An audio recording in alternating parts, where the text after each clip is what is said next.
A baví mě to moc, já mám 2 děti, takže už jsem doma 6. rokem s nějakými přestávkami a baví nás to moc si to hezky užíváme. Já si myslím, že to je docela dobře na mě vidět, ne? Já si to užívám maximálně.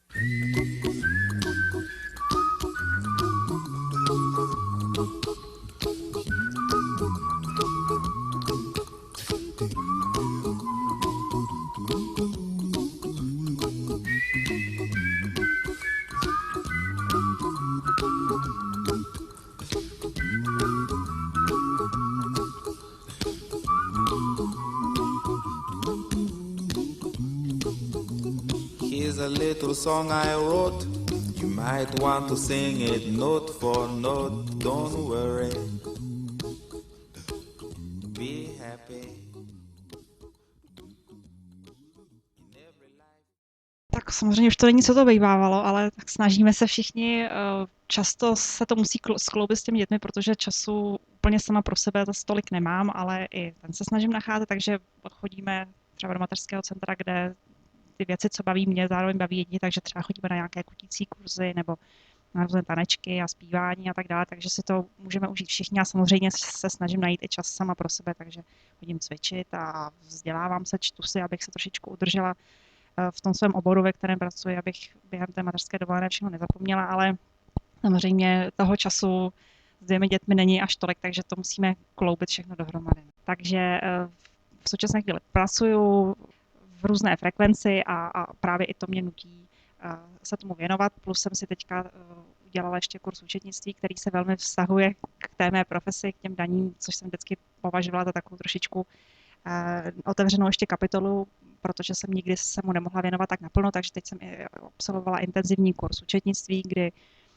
se opravdu nám dostalo ohromně komplexního výkladu, třeba takového kostlivce, kterého jsem dlouhodobě měla, že jsem věděla, že se tomu jednou chci věnovat, nikdy jsem na to ten čas neměla a teď jsem díky té skvělé nabídce, že to součástí bylo i hlídání dětí a všechno zajištěné, tak se mě to podařilo a jsem hrozně ráda, že zase jsem ještě si tu svoji odbornost mohla rozšířit a zkvalitnit.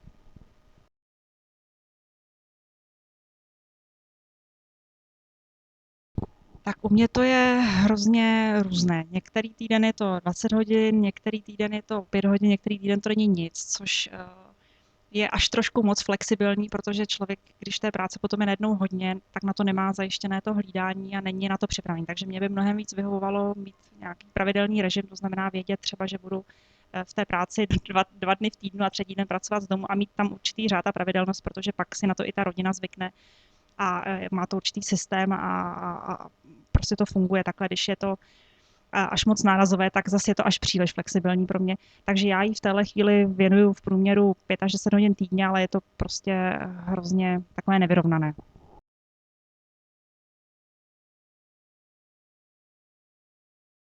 Tak já vím, že takových míst není hodně, vím to i nebo respektive z toho svého oboru a od svých z kamarádek a známých.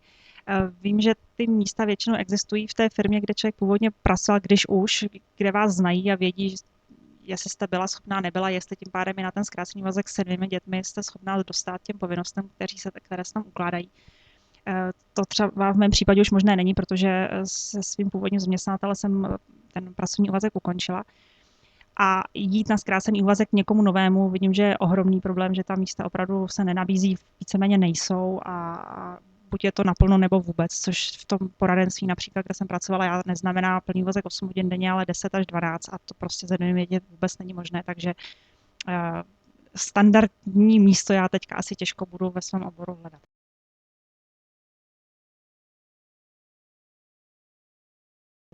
No a moje vysněné místo, to je prostě přizpůsobení se té rodině, protože ta už teďka samozřejmě je na prvním místě, takže člověk se podle toho musí řídit. Takže mě by se moc líbilo chodit třeba někam tak na 2 dny v týdnu, i třeba i maličko kratší úvazek než 8, takže třeba nevím, na 6 na 7 hodin 2krát týdnu chodit někam do kanceláře, protože samozřejmě i mě chybí ten kontakt s lidmi a 3. den týdnu třeba pracovat z domu, kdy už zase bych si to přizpůsobila tomu režimu, že bych už to nějakým způsobem skloubila. Ten ideál je 2 až 3 hodiny, plus by mi vyhovovalo i práce z domova, takzvaná home office, které bych mohla věnovat třeba 1 den v týdnu.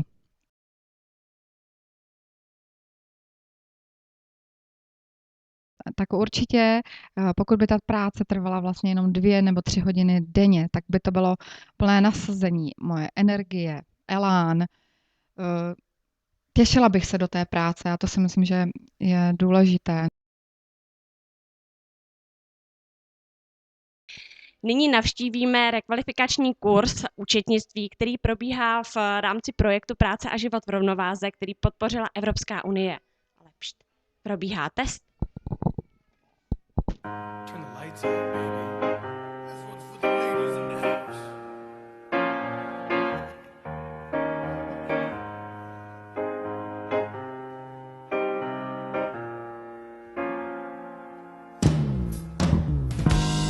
No, it sounds funny, but I just can't stand the pain.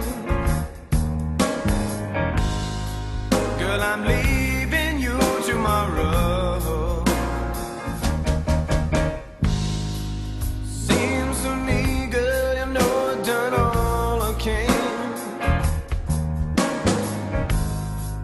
You see a big stole and a borrow.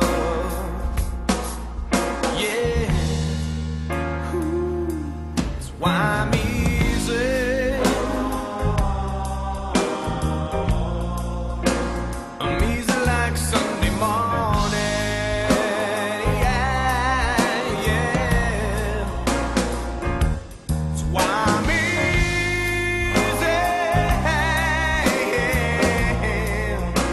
I'm easy like Sunday morning.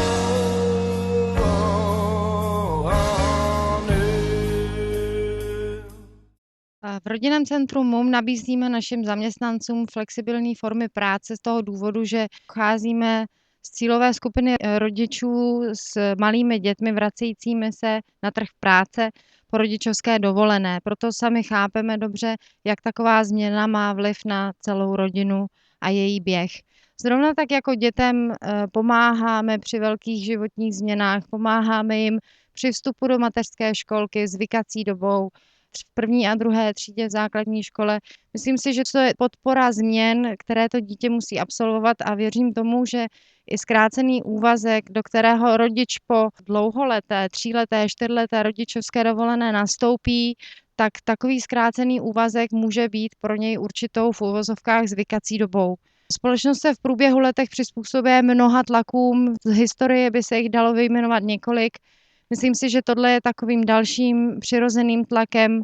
Zkrácené úvazky nejsou dlouhodobým řešením. Ani ženy, ani rodiče obecně vracející se na trh práce po nich netouží jako po dlouhodobém řešení, ale je to opravdu podpora změny, která v rodině nastává a určitými opatřeními by tato změna mohla být podpořena, aby neměla negativní dopady.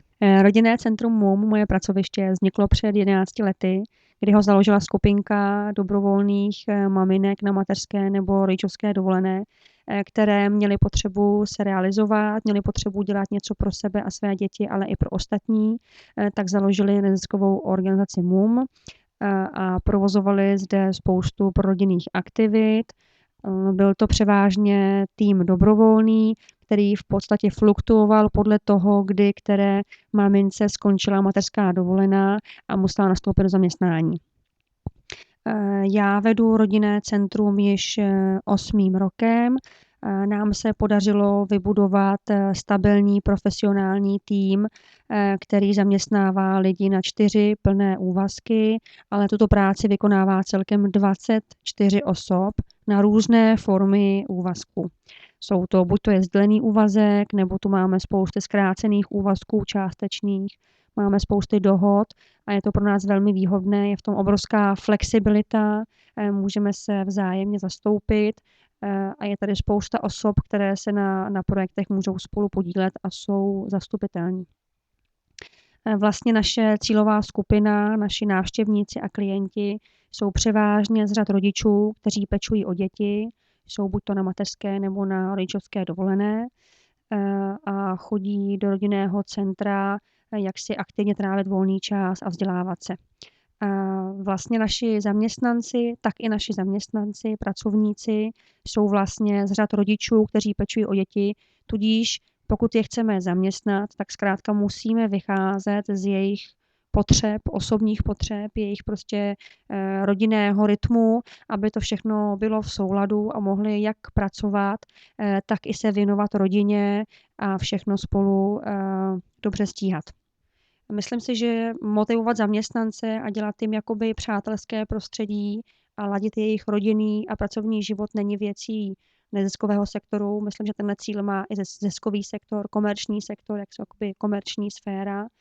Ten cíl máme stejný, je to efektivita na pracovišti a spokojený zaměstnanec, který podává dobré výkony a ta práce ho baví. A je spokojený, není frustrovaný, že musí být v práci do 5 hodin a že nestihne školku, která má do 5 hodin.